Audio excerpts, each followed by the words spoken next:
Hola mi gente, ¿cómo están? Ya llevaba yo unas cuantas semanas sin pasarme por aquí, muy a mi pesar, porque tenía muchísimas ganas de grabar y de compartir con ustedes, pero bueno, tenía el ordenador estropeado y como con el ordenador grabo la voz, pues no podía subir episodio. Entonces, bueno, he tenido que esperar, he tenido que repararlo y ya estoy aquí de nuevo con muchísimas ganas y muy emocionada porque hoy les traigo un episodio muy especial. No es que los anteriores no hayan sido especiales, lo que pasa que este es especial por una cosa que les voy a contar ahora. Resulta que en el anterior episodio, que fue sobre Alice Guy, yo a esa mujer la descubrí gracias a una amiga, a mi amiga Melanie, que te mando un besote. Gracias a ella, que ella me pasó un reel sobre esta mujer, yo la descubrí. Claro, yo no tenía ni idea de que esta mujer había existido y a mí eso me impactó bastante. Obviamente, yo sabía que en algún punto del canal iba a empezar a tratar sobre mujeres que había desconocido anteriormente, porque yo empecé hablando sobre mujeres que conocía más o menos, o un poco más, un poco menos, pero que había oído al menos hablar de ellas. O como Simone de Beauvoir, que la conocía un poquito más, o Billie Holiday, que también la conocía un poquito más. Pero bueno, en general eran mujeres que al menos había oído hablar de ellas, excepto Alice Guy. ¿Qué pasa? Que se abrió una puerta en mi cabeza y dije, bien, pues ya abrí la veda de mujeres desconocidas y ahora, desconocidas para mí, y ahora quiero buscar más mujeres desconocidas para mí, porque yo estoy aprendiendo muchísimo con esto y quiero compartirlo con ustedes, quiero compartir esta pasión, este amor por lo que estoy haciendo. Entonces, observando lo que las mujeres que ya había traído al canal, me di cuenta de un detalle. Y me di cuenta de que todas las mujeres de las que habíamos hablado hasta ahora eran mujeres europeas o, excepto Billie Holiday, que era afroamericana, todas las demás eran europeas. Entonces digo, hombre, es que tengo una visión eurocéntrica de la historia, lo cual es normal porque vivo en Europa, nací en Europa, crecí en Europa. He vivido fuera de Europa, pero la mayor parte del tiempo la he pasado en Europa. Entonces, nos educan de una manera, nos enseñan de una manera y aunque uno tenga una mente abierta, obviamente eh, se ve reflejado en lo que haces y en lo que piensas. Fui crítica conmigo misma y dije, no puede ser porque mujeres que desafiaron la historia, hay muchísimas en todo el planeta. Entonces, me quiero ahondar en eso, quiero buscar más allá y hoy les traigo una mujer impresionante, porque gracias a buscar más profundamente, a salirme del centro que ya conocía, a mirar con otros ojos, en este proceso me encontré con ella, con una mujer que planta árboles como el que planta futuro. Ella defendió la tierra, defendió el agua, defendió a las mujeres, todo eso como una misma causa. Fue perseguida, carcelada, silenciada, pero aún así nunca se rindió. Hoy quiero hablarles de Wangari Maathai. Ella era una mujer africana, una mujer sabia, una mujer semilla. Y mientras te cuento esta historia, quiero compartirte también lo que me removió. Porque hablar de ella es también reconocer que mi mirada estaba limitada. Y este podcast, este espacio, también es para abrir horizontes, para sembrar otras memorias. Yo soy Regina Serené y esto es Mujeres que desafiaron la historia.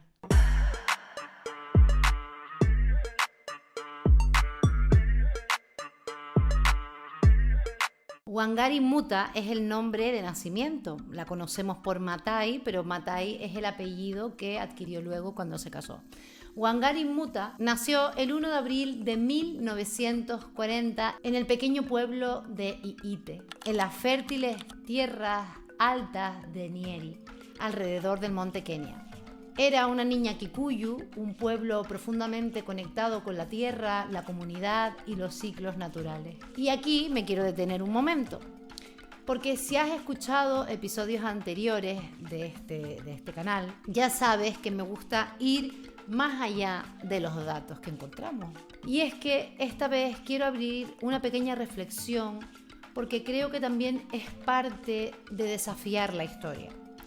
Cuando yo empecé a estudiar antropología hace algún tiempo, que estudié un año de la carrera por curiosidad, fue algo que, bueno, que seguramente en algún momento de mi vida retome, no sé cuándo, pero bueno, el caso es que yo empecé a estudiar la carrera. Una de las primeras cosas que me plantearon fue justamente el uso de ciertas palabras que nunca antes me había cuestionado, como por ejemplo la palabra tribu o la palabra etnia, que se usan normalmente para hablar de pueblos y culturas africanas, por ejemplo. Y ahí me di cuenta de algo, y es que esas palabras no son neutras. Son conceptos profundamente marcados por el colonialismo, por el pensamiento colonial. Esas palabras son inventos postcoloniales que durante siglos se usaron para clasificar a los pueblos no europeos, para marcar una supuesta diferencia entre quienes eran civilizados y quienes no. Decir entonces tribu o etnia muchas veces fue y sigue siendo una forma de reducir, de simplificar, de situar a ciertos pueblos en un lugar de inferioridad, como si ellos fueran más primitivos, más salvajes, menos desarrollados. Y eso, por supuesto, no es verdad. Por eso, jamás, yo nunca voy a decir tribu ni etnia, porque se me quedó grabado en el tiempo que estuve estudiando, porque fue, como les digo, una de las primeras cosas que nos dijeron. Y claro, dije, hostia, yo esto nunca lo había pensado, porque es algo que, pues bueno, como europea tengo súper interiorizado como algo normal, pero realmente si lo analizas, dice, las palabras no son neutras y tienen un significado intrínseco que en realidad no es positivo, no es justo. Por eso, como les digo, yo nunca voy a decir que Wangari Maathai pertenecía a la etnia Kikuyu, sino que prefiero decir que nació dentro del pueblo Kikuyu. Este pueblo Kikuyu era un pueblo con una profunda historia, con una conexión espiritual con la tierra, con una relación comunitaria muy fuerte, con saberes que no necesitaban validación académica para ser sabiduría. Porque las palabras importan mucho la forma en la que hablamos de los demás, cómo nos referimos a otros pueblos, a otras culturas. La forma en que lo hacemos determina un trato, una historia. Y contarte la historia de esta mujer también es una manera de revisar el lenguaje con el que hablamos de las otras historias. Y también pensar por qué algunas historias han sido contadas y por qué otras no han sido contadas. Y como me gusta ser crítica en general en la vida, te propongo revisar el lenguaje que usas, el lenguaje que usamos para referirnos a otras culturas. Porque normalmente en ellas existe una carga clasista, colonial y eurocéntrica de la que no somos conscientes realmente porque las tenemos súper normalizadas, las hemos vivido y percibido y escuchado desde que somos pequeños y pequeñas, entonces ya pues nos parece normal, pero realmente está muy bien que seamos críticos, que revisemos nuestro lenguaje y eso nos va a ayudar también a darnos cuenta de muchísimos patrones que no están bien en nosotros mismos. Como les iba diciendo, su familia era campesina y ellos cultivaban maíz, frijoles, batata y vivían en armonía con la tierra que les daba sustento. Su madre, como muchas mujeres de la época, trabajaba sin descanso en el campo y desde pequeña Wangari aprendió que las manos de una mujer pueden construir vida. Su padre trabajaba en los campos coloniales, en los campos europeos, como parte del sistema colonial,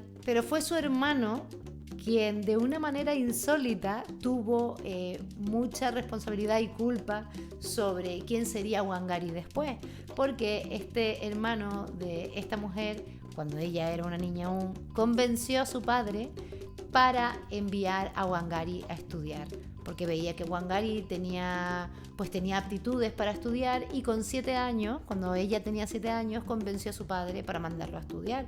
Y esto era algo insólito en ese momento, en un contexto donde muy pocas niñas podían estudiar. Esto fue la primera gran semilla que plantó el futuro de Wangari. Les quiero contar algo muy bonito de la cultura Kikuyu, y es que para ellos la tierra no es solo un recurso, es una entidad viva. Se le respeta, se le protege, se dialoga con ella. Y esa espiritualidad ligada a la naturaleza se impregnó en Wangari desde su infancia. Sus raíces estaban profundamente clavadas en un modo de vida ancestral que pronto empezó a verse amenazado por el colonialismo británico. Durante la infancia de Wangari, Kenia era todavía una colonia bajo el dominio británico y las tierras estaban expropiadas por los colonos, las comunidades desplazadas y las culturas tradicionales ridiculizadas o reprimidas. Esta violencia estructural contra la gente del pueblo, contra la tierra, obviamente marcó a Wangari. Esto no fue invisible para ella. Y fue una herida que creció en ella.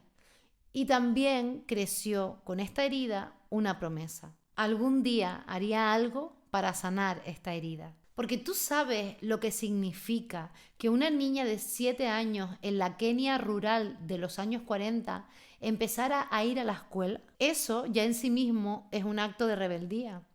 Porque en su comunidad las niñas no estudiaban. No era lo esperado, no era lo permitido.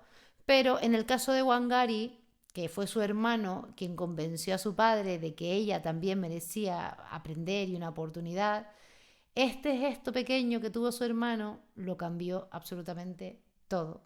Wangari nació con la tierra en los pies, creció tocando el barro, trepando los árboles, bebiendo el agua de los ríos limpios. Yo no crecí en una cultura como la de ella, ni muchísimo menos, pero sí es verdad que crecí en un entorno rural y a mí me encanta el olor de la tierra, me encanta tocar la tierra, es como que se me manchen las manos, las uñas, caminar descalza en la tierra, me da muchísima paz, ¿sabes? Y es como que vivo en Madrid, me encanta la ciudad y tal, pero yo siento muchísima paz cuando estoy en contacto con la naturaleza, pero no creo que sea algo especial en mí, yo creo que es que estamos más hechos para eso que para vivir en ciudades, aunque a mí en el fondo me encanta vivir en la ciudad, pero cuando estoy en un entorno rural siento que hay algo en mí que se conecta de una manera muy pura, ¿no? Entonces me imagino lo que fue para ella crecer en ese entorno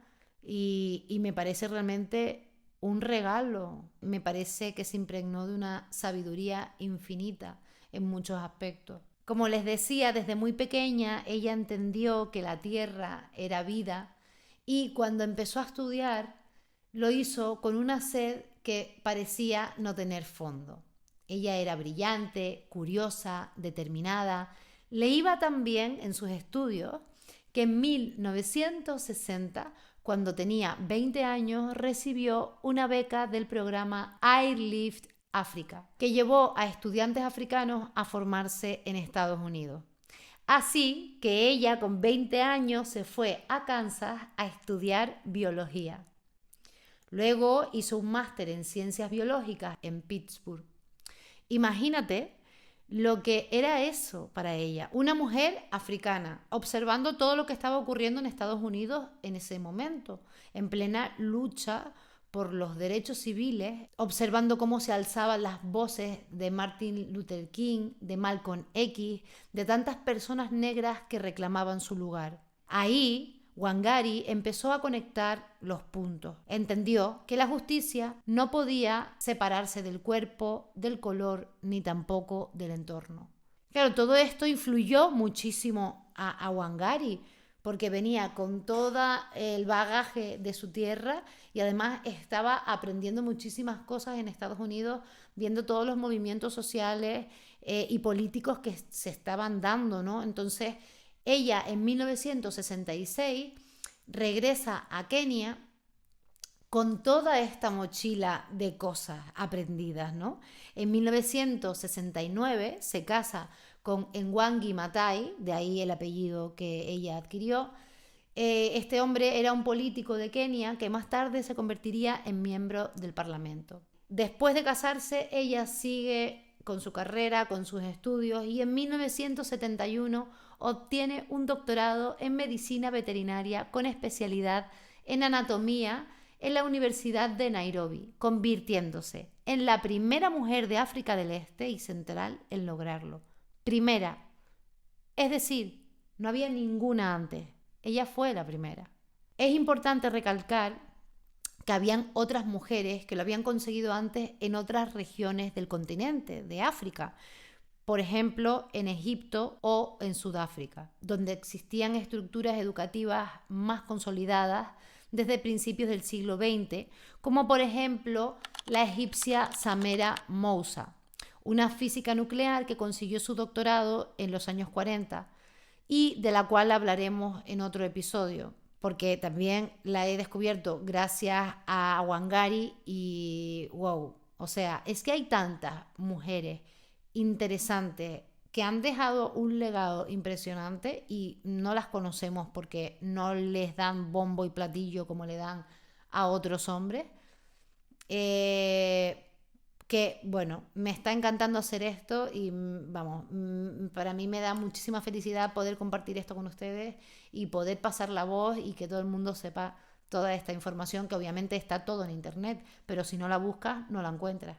Tenemos que tener en cuenta entonces, por lo que les estoy contando, de que habían otras mujeres que habían conseguido este hito antes que Wangari, pero que la educación universitaria para mujeres en África, en el África subsahariana, era muy limitada hasta mediados del siglo XX y las oportunidades eran particularmente escasas en el África del Este y Central.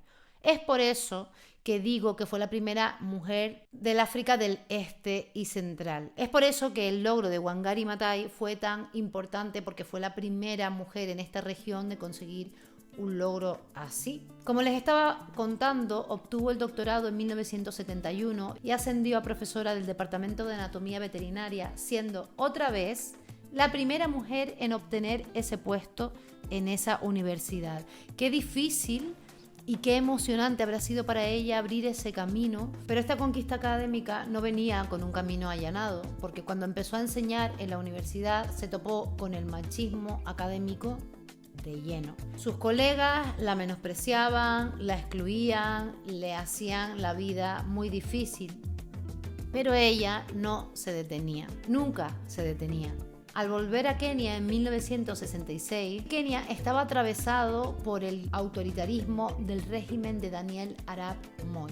La corrupción era sistemática, los bosques eran talados sin piedad, las tierras vendidas, la biodiversidad ignorada y las mujeres, siempre las mujeres en silencio. Los terrenos deforestados, los campesinos ya no podían cultivar para sí mismos, sino que tenían que producir cultivos comerciales para la exportación, y por eso había terrenos deforestados para explotar el terreno de manera comercial. Ella, en ese momento, cuando llegó a Kenia, después de estar en Estados Unidos, entendió que el principal problema en su país estaba siendo la degradación del medio ambiente, y como ella tenía una conexión tan fuerte con la naturaleza, se puso manos a la obra, porque Wangari Maathai no era de las que se callaban. Y en 1977 fundó el movimiento Cinturón Verde. Empezó con algo simple, mujeres plantando árboles, pero era mucho más que plantar árboles. Esto era restaurar la tierra y restaurarse a sí mismas del daño que les estaba haciendo el colonialismo, del daño que le estaban haciendo a su tierra. Y esto era un acto político, era un acto espiritual, ambiental. Cada árbol que plantaban era resistencia, era memoria, era futuro. También con eso se reforestaba la dignidad de las mujeres. Muchas de estas mujeres, campesinas, madres, cuidadoras, que hasta entonces no habían tenido voz, comenzaron a plantar árboles. Y con cada árbol que plantaban, también recibían una pequeña paga que Wangari les daba. Y por primera vez, muchas de estas mujeres tenían un ingreso propio. Por primera vez podían sostener a sus familias con algo que salía de sus manos y de su raíz. Me parece súper bonito cómo estaban haciendo resistencia, plantando árboles y además alimentando el autoestima de estas mujeres, haciendo una revolución medioambiental que también tenía una repercusión dentro de ellas y fuera de ellas. Wangari no solo les daba semillas, también les daba poder. Les recordaba que ellas podían también ser líderes, protectoras del territorio, portadoras de conocimiento. Y esto era revolución. Una revolución hecha de tierra húmeda, de manos arrugadas, de mujeres caminando juntas hacia una vida más justa. Y mientras eso sucedía, Wangari también vivía una vida personal que no fue nada fácil, porque se había casado, como les comenté antes, en 1969, y con él tuvo 3 hijos. Pero su matrimonio fue tenso, fue conflictivo, porque él decía que ella era demasiado fuerte, demasiado educada y demasiado difícil de controlar. Demasiado educada, demasiado sabia, ¿no? Que había estudiado y que no se le podía controlar. O sea, es muy fuerte esto, ¿no? O sea, que a una mujer, para que sea una buena mujer, tienes que poderla controlar y llevarla por donde tú quieres. Y como Wangari no era así, pues tenían continuas discusiones y tenían problemas en el matrimonio. Ella pidió el divorcio en 1979 y además de llamarla cruel durante el juicio, la acusó públicamente de adulterio. Y el juez falló a favor del marido sin haber pruebas ni nada. Por lo que Wangari, en una entrevista que le hicieron más tarde, se refirió a este juez como un incompetente y un corrupto. Por este motivo, este juez levantó cargos contra ella por desacato al tribunal y le sentenció a 6 meses de cárcel. Pero ella solo estuvo 3 días en la cárcel hasta que su abogado la pudo liberar. Pero es que manda cuyons el tema, ¿no? O sea, eres una tía indomable. Además, me has puesto los cuernos, lo cual no había pruebas ni nada, pero seguramente lo hizo para difamarla. El juez, sin pruebas ni nada, le dio la razón al marido. Ella protestó después, o sea, no protestó, dio su opinión, dijo que el tipo era un incompetente y al final tuvo que cumplir, bueno, al final solo estuvo 3 días, pero que bueno, que al final es esto que siempre hablamos de que las mujeres tenemos todas las de perder porque siempre hay un juicio moral, social muy fuerte hacia nosotras y en este caso, además de la ley. Como anécdota, tras el divorcio, el marido, el controlador, el que quería controlar pero no podía, pidió que ella dejara de usar su apellido, Mathai. Pero ella, en un acto de rebeldía, decidió conservarlo añadiendo una A más a Mathai y así reafirmó su identidad. Ella, después de este divorcio, continuó con sus acciones de activismo en contra de las acciones del gobierno y obviamente esto no era bien tomado por el gobierno. Ella cuestionaba y desafiaba el sistema implantado y eso no gustaba y por ello fue golpeada, amenazada, perseguida y sin embargo ella seguía con su revolución. Seguía porque entendía que su lucha no era solo por los árboles, ni por las mujeres campesinas, ni por los derechos ambientales. Su lucha era por una forma de habitar el mundo, una forma justa, digna, arraigada a la tierra y al corazón. Y eso es activismo del más profundo, porque va más allá de una circunstancia, va más allá de una protesta. Estamos hablando de una esencia, de un ser, de un derecho a ser. Su activismo nace del amor, de la rabia y de la memoria. Y ahora quiero contarte qué fue lo que pasó cuando la voz de Wangari cruzó las fronteras de su país. Porque su lucha no se quedó en Kenia. Empezó allí, sí, con la tierra, con los árboles, con las mujeres de su comunidad. Pero el eco fue creciendo, como si sus raíces fueran traspasando fronteras. Ella decía que la paz mundial no podía existir sin proteger el medio ambiente, sin justicia social, sin equidad entre hombres y mujeres. Para ella, plantar árboles era plantar y construir paz. Y así lo vivía, no desde el discurso vacío, sino de la acción concreta. Lo decía claro, cuando plantamos árboles, plantamos semillas para la paz y la esperanza. Qué bonito, ¿no? Pero para ella, plantar árboles también era un gesto de supervivencia. Porque cuando se talan los árboles, desaparecen también las lluvias, la fertilidad de la tierra, el agua limpia, la vida misma. Reforestar era un símbolo, una urgencia. Era una forma de decir, seguimos aquí, queremos vivir y queremos futuro. Su activismo ecológico se convirtió en una plataforma para hablar de pobreza, de educación, de salud, de democracia. Se involucró en la lucha contra el VIH porque entendía que la salud de un pueblo estaba conectada con el entorno, con el acceso a la tierra, con la información, con la dignidad. Y también creó programas para fomentar la educación de las mujeres en Kenia en áreas como la planificación familiar, educación sexual, nutrición y liderazgo. En 2002 fue elegida como parlamentaria por el distrito de Tetu, en Kenia, representado por el partido NARC, en un momento clave de cambio político en el país. Y en ese mismo año también fue nombrada ministra del Medio Ambiente, Recursos Naturales y Vida Silvestre en el gobierno de Mwai Kibaki. Y este cargo lo ocupó hasta 2005. Su paso por el Parlamento fue una extensión natural de su activismo. Promovió leyes ambientales, defendió los derechos de las mujeres y continuó denunciando la corrupción. Su voz fue incómoda para muchos, pero fue absolutamente necesaria.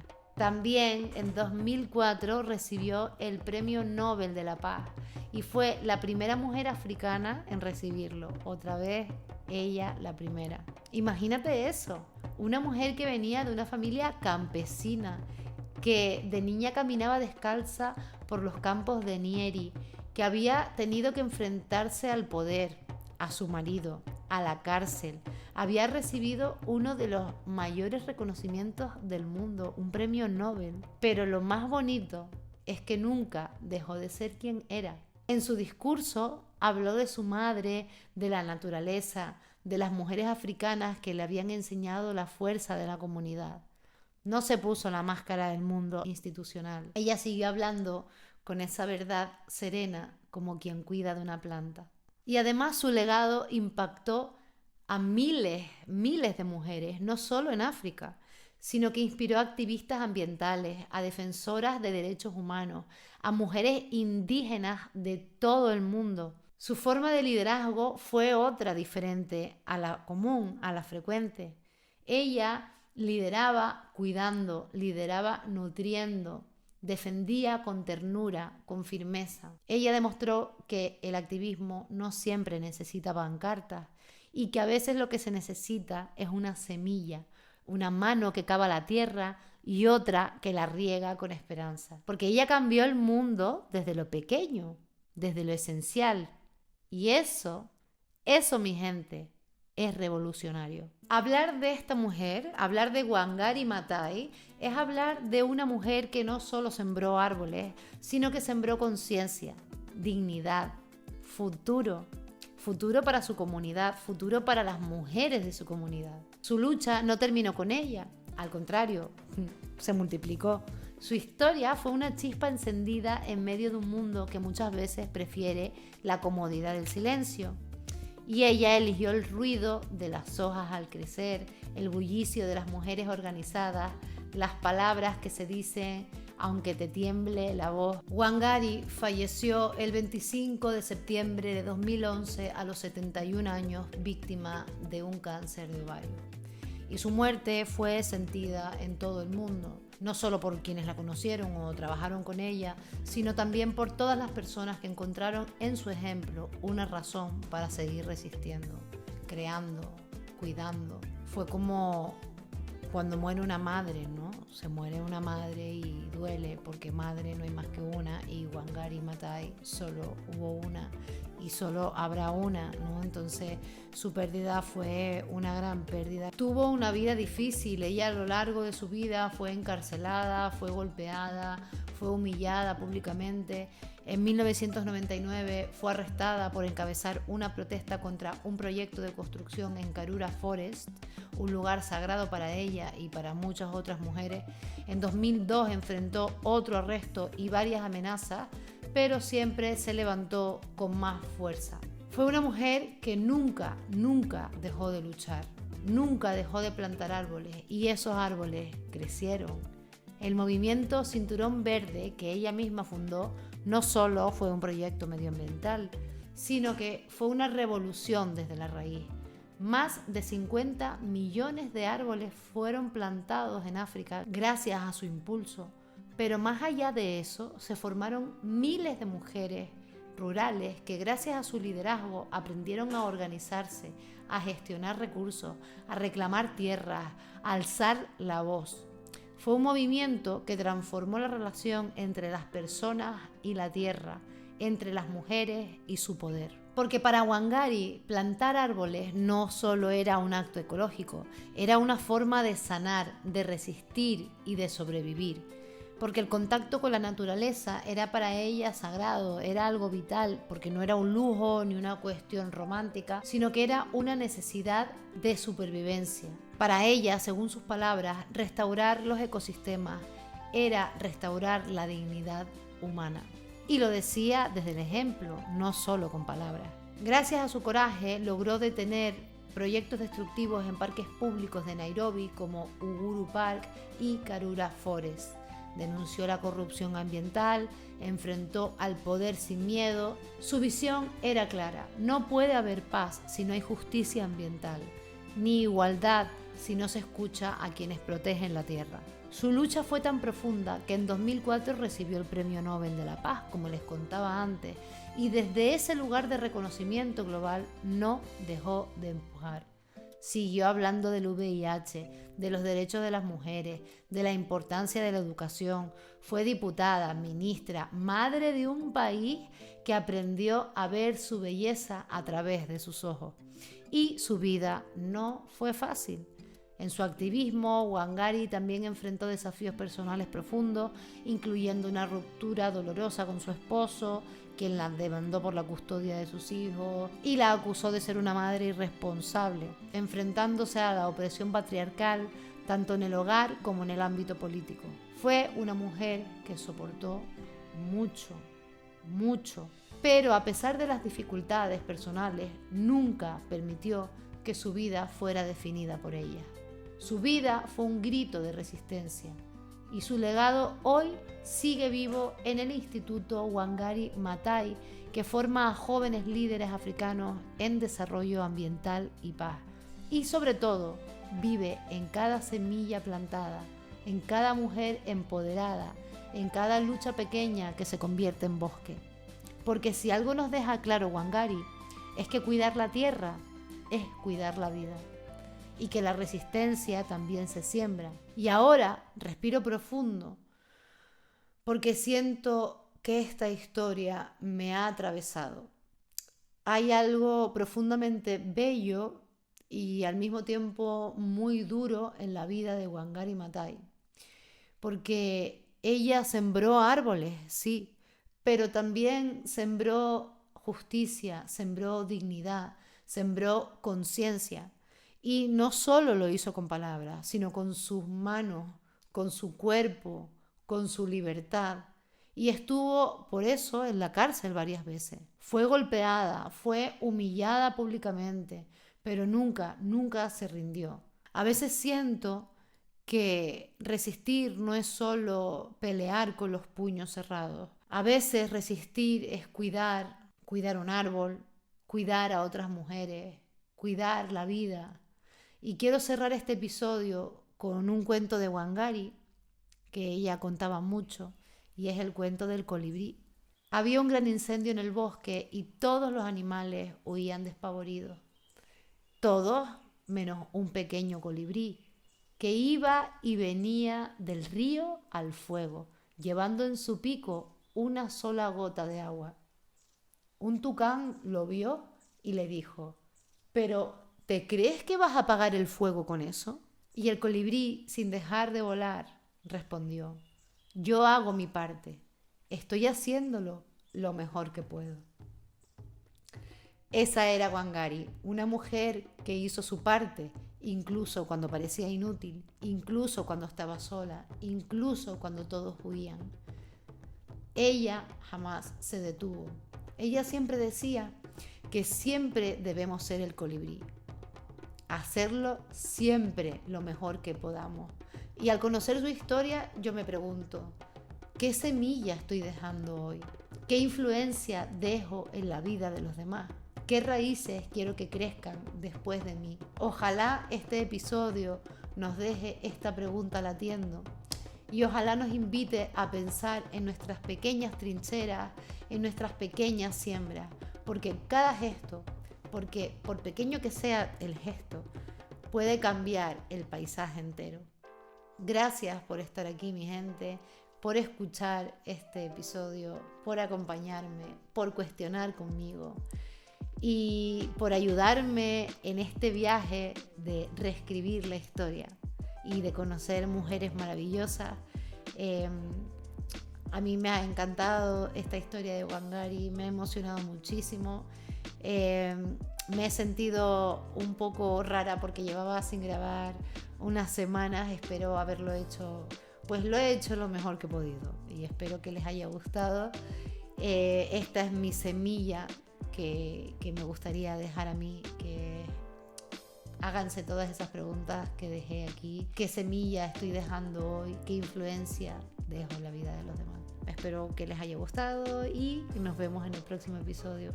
Muchísimas gracias y por favor suscríbanse al canal, denle like si les ha gustado, que es la manera en que me pueden ayudar a mí a llegar a más gente. Cuídense mucho, hasta la próxima.